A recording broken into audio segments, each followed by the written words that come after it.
Hey guys, Dan here and welcome back to Freddie King course. And today we're going to start a nice process, a really fun process, a creative process.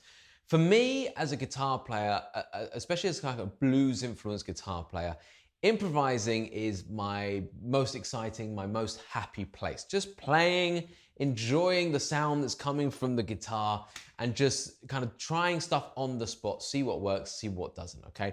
It's somewhat of a growth mentality, isn't it? It's this idea of, I don't mind if I make a mistake because I will find some gold within that as well and I'll learn from those mistakes, okay? Rather than being too scared to make those mistakes. So today we're gonna be making those mistakes, if you like.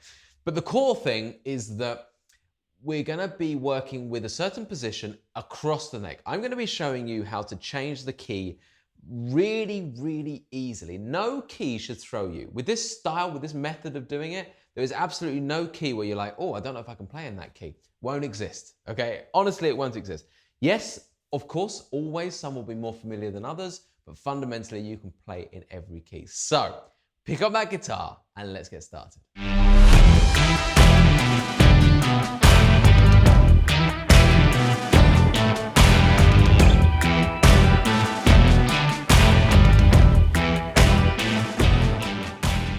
Just a quick one, guys, before we carry on, if you haven't already, please go over to the website where you can find access to the full course, including the interactive tab, the write-ups, the backing tracks, all the fretboard diagrams, the entire thing, the way it should be viewed. Head on over there via the link in the description. Okay, so let's get into this. Now, our focus is very much getting you comfortable in any key in this one position, okay? And we're gonna be working with the position we worked in the first lesson in this unit, so that E and D.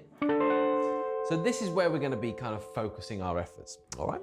Each time I'm going to lay down a really super quick, just kind of one chord backing track in that particular key, and we're going to start to try and solo in that key. And creativity is going to be very minimal. It's all just going to be about, can I find the box? Can I find the positions? Can I start to mix them around a little bit?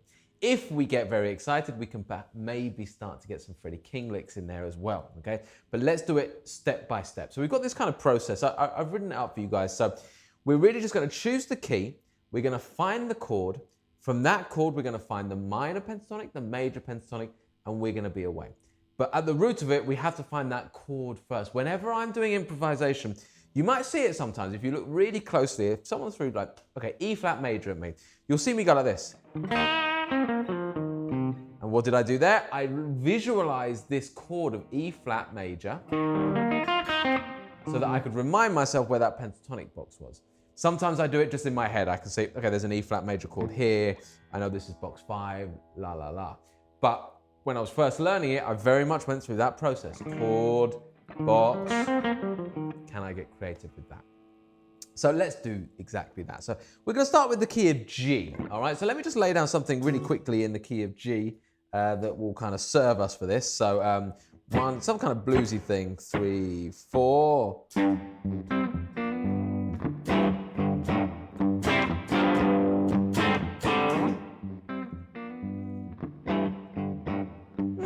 I think I can do a little bit better than that. Let's just start with this. I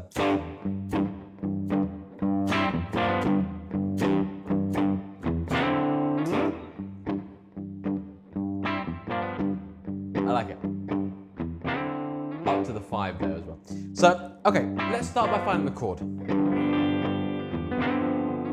Okay, so we're finding the E shape first. Okay, so I found my E shape.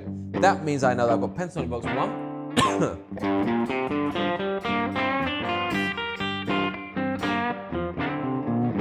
I can also find box 2 there. Let's not forget, I can always do that E shape right up here. Box 1, box 2. Okay, so that's going to be where I'm going to start my little improvisation, right? So let's just play around with that. So visualize the chord, minor first.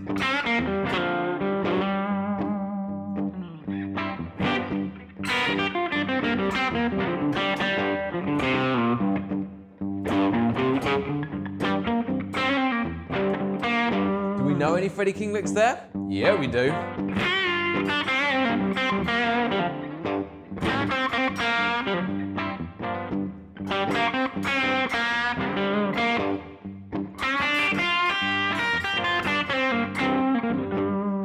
let's switch that major.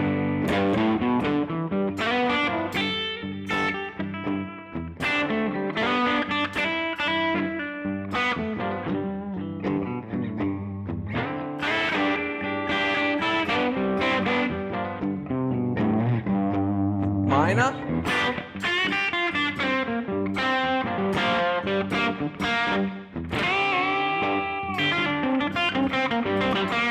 Major.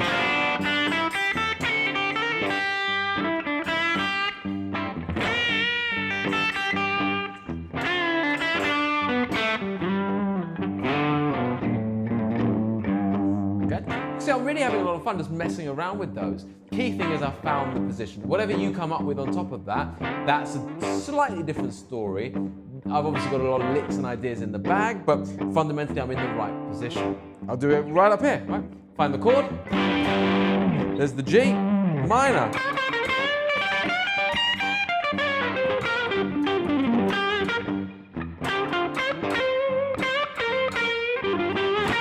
Freddie King. Major.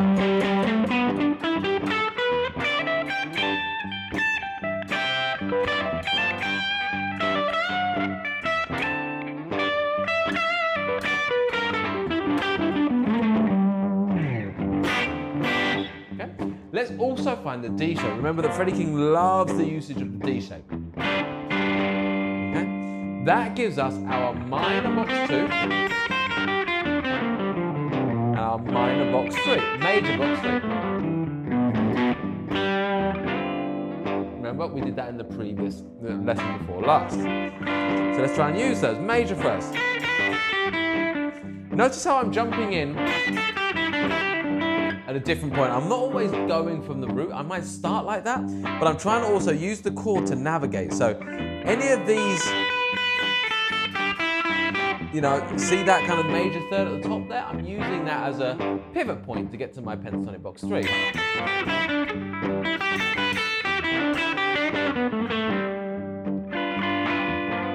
Equally, I could use that flat 7 as a pivot point to go to my box 2.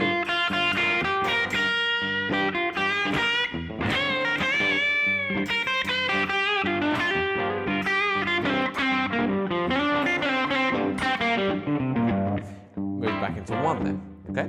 So there's loads of fun you can have with this, right? So let's just stop that for a second. So hopefully that makes some sense. You know, I appreciate that I'm moving around quite quickly and doing lots of things, but fundamentally I'm actually doing very little. I'm just playing the chord, finding the pentatonic within that, using little pivot points. So with this chord, we've got that kind of major third on top, which is really nice to get into that pentatonic box 3. We've got the flat 7 there, which really makes it easy to get into that box 2 in minor. Equally here, do the same thing. We could use that major third to get into major, box 2. And equally, I could use my, my flat 7 here as an entrance way into my box 1. Okay, so whether licks are coming out freely or not, it doesn't matter at this point. The point is that we're finding a key, we're using those 2 shapes, and we're just starting to feel our way through the whole process. Let's do another key, okay? So, second key. So I've done the G. Let's do B flat. B flat, I'm sure a lot of you will be like, whoa there, whoa there. B flat, let's go. So I'm going to do a little riff in B flat. I like this.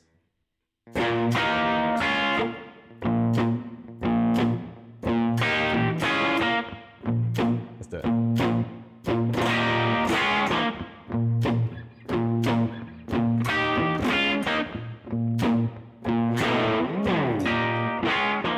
Ooh, yeah.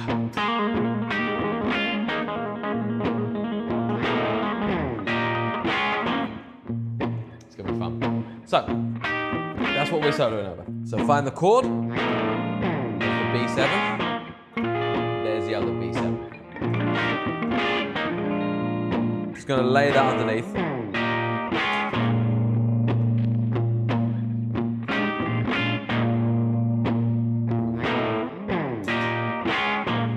So, let's go.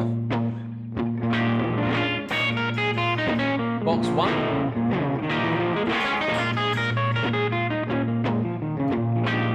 Box 2.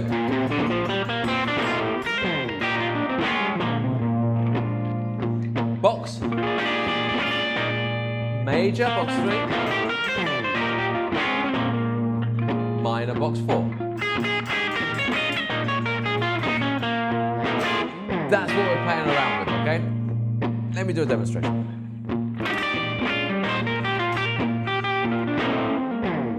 Major.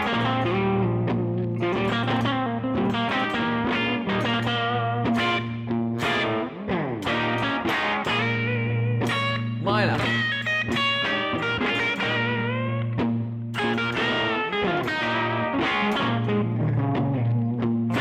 Here, chord, chord, chord. Minor pentatonic box 1. Chord again. Flat 7. Major 3rd.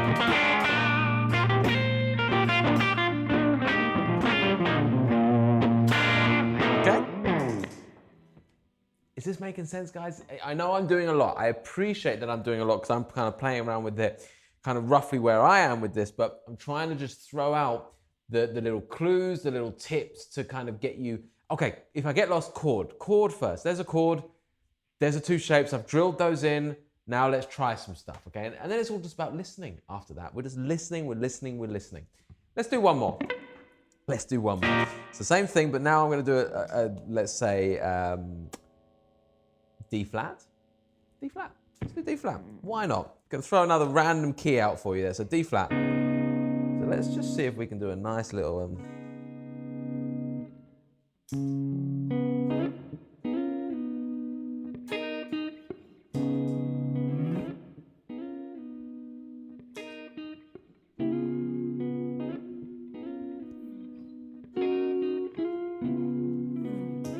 Okay, D flat. All right. So let's see. We've got a D flat here. D flat. Sorry, we're not doing the C shape, we're doing the E shape, aren't we? So we've got a D flat here. And we've got a D flat here. So that's all we need. That's all we need to get this moving.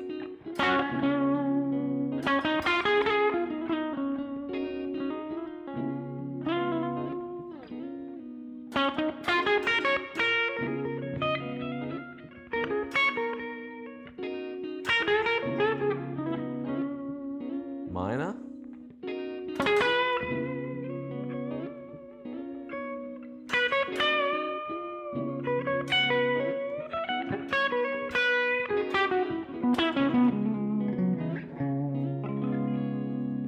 Minor.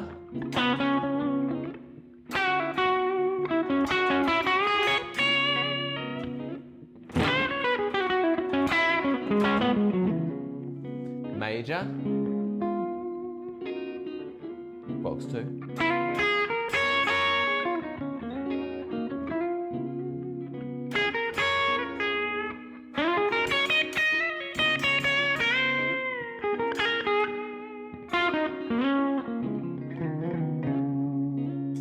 Okay. So, there we have it. This is what is fun. I would highly recommend getting a looper if you haven't got one already. It really helps because you can kind of lay down a little chord progression as well. So you're also practicing chords and rhythm and all that kind of stuff. But if not, then you know, any kind of backing track in any blues key, and your aim is to try and find the box. So first of all, the chord shape, the E or the D, then obviously those pentatonic boxes, and then just have a little bit of fun with them. Get used to the sound of the major versus the minor, how you might find little ways into them. Little ways in are very underrated. You know, if you've got a chord here, and you remember that from there, I can start going down my box 3, that's a massive little tip that you're gonna use. Remember, when you're kind of under pressure and you're doing performance or in front of family or friends or even a gig or something like that, those little tips are gonna get you a long, long way because they're just those little kind of tools to get you into the right zone. So I hope that helps. Next time we'll do the same process, but with the C box. All right, that's it for this lesson. Thank you so much for watching. If you want to check out the next lesson, you will be able to find it here. If you want to start from the beginning of the playlist, you can find that here. Massive appreciation. Please do like and share this content with all of your guitar friends. I'll see you next time.